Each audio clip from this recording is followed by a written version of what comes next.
Pavel Durov की गिरफ्तारी पर टेलीग्राम ने दी सफाई। उन्होंने अपने सफाई में क्या कहा, ये बात तो बताएंगे ही। उससे पहले एक नज़र डालते हैं कुछ गंभीर बातों पर।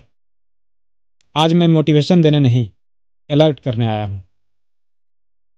जिनका भी टेलीग्राम चैनल पर फॉलोअर्स ज़्यादा थे या कम, उसका अफसोस न करें, क्योंकि पावेल यदि कोर्ट को अपने ऊपर लगाए गए एलिगेशन के विरुद्ध सफाई से यह प्रूफ नहीं कर पाए कि उनके ऊपर लगाया गया एलिगेशन झूठा है, उसके बाद भी टेलीग्राम की राग अलाप रहे हैं, तो ये आपकी सोच है।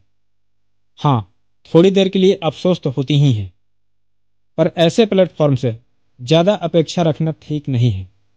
ऐप चाहे कोई भी हो, जिस कंट्री में आप उस ऐप को रन करा रहे हो, उस कंट्री के रूल एंड रेगुलेशन को फॉलो नहीं कर रहे हो, आपकी बिजनेस में पारदर्शिता नहीं है, आपसे समय समय पर डेटा मांगा जाए और उसे नज़रअंदाज कर देना, ये इस बात का सबूत है कि आपके ऊपर लगाया गया एलिगेशन सत्य व सही है। आपकी इस तथ्य में जरूर संलिप्तता नजर आती है। भारतीय साइबर क्राइम कोऑर्डिनेटर सेंटर ने केंद्र सरकार के साथ मिलकर इस बात की जांच शुरू कर दी है कि टेलीग्राम आईटी नियमों का उल्लंघन कर रहा है या नहीं। आरोप है कि इस ऐप का इस्तेमाल धोखाधड़ी और जुए जैसी आपराधिक गतिविधियों के लिए किया जा रहा है।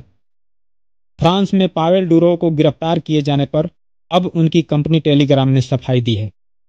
मैसेजिंग ऐप का कहना है कि सीईओ डुरोव के पास कुछ भी छुपाने के लिए नहीं है, कि मंच दुरुपयोग के लिए उसका मालिक जिम्मेदार है। यह बहुत ही बेतुकी बात है। मीडिया रिपोर्ट्स के मुताबिक फ्रांसीसी सीमा शुल्क से जुड़े फ्रांस के धोखाधड़ी विरोध कार्यालय के अधिकारियों ने शनिवार शाम को टेलीग्राम मैसेजिंग ऐप के फाउंडर और सीईओ पावेल डुरोव को गिरफ्तार किया था। 39 वर्षीय डुरोव के खिलाफ टेलीग्राम पर मॉडरेशन की कमी के कारण फ्रांसीसी गिरफ्तारी वारंट जारी किया था।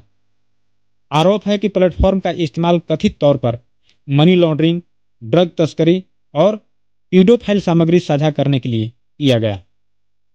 फ्रांसीसी रूस अरबपति को पेरिस के बॉर्गेट हवाई अड्डे पर गिरफ्तार किए जाने के बाद टेलीग्राम की पहली प्रतिक्रिया सोमवार को सामने आई। कंपनी ने कहा कि वह यूरोपीय संघ के कानूनों का पालन करता है, जिसमें डिजिटल सेवा अधिनियम भी शामिल है।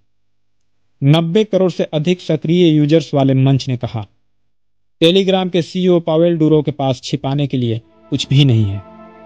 वह अक्सर यूरोप की यात्रा करते हैं। दुनिया भर में करीब 1 अरब उपयोगकर्ता टेलीग्राम का इस्तेमाल संचार के साधन और महत्वपूर्ण जानकारी के स्रोत के रूप में करते हैं। हम इस स्थिति के शीघ्र समाधान की प्रतीक्षा कर रहे हैं। कंपनी ने आगे कहा, टेलीग्राम डिजिटल सेवा अधिनियम सहित यूरोपीय संघ के कानूनों का पालन करता है। इसका मॉडरेशन उद्योग मानकों के भीतर है और लगातार सुधार किया जा रहा है। अब सवाल ये उठता है कि क्या टेलीग्राम ऐप भारत में बैन हो जाएगा? अगर यह स्पष्ट हो जाता है कि टेलीग्राम नियमों का उल्लंघन कर रहा है, भारत में यह सोशल मीडिया ऐप प्रतिबंधित हो सकता है। आपकी जानकारी के लिए बता दें कि भारत में टेलीग्राम के 50 मिलियन से ज्यादा यूजर्स हैं। ऐसे में टेलीग्राम ऐप को लेकर सरकार के इस कदम को हल्के में नहीं लिया जा सकता।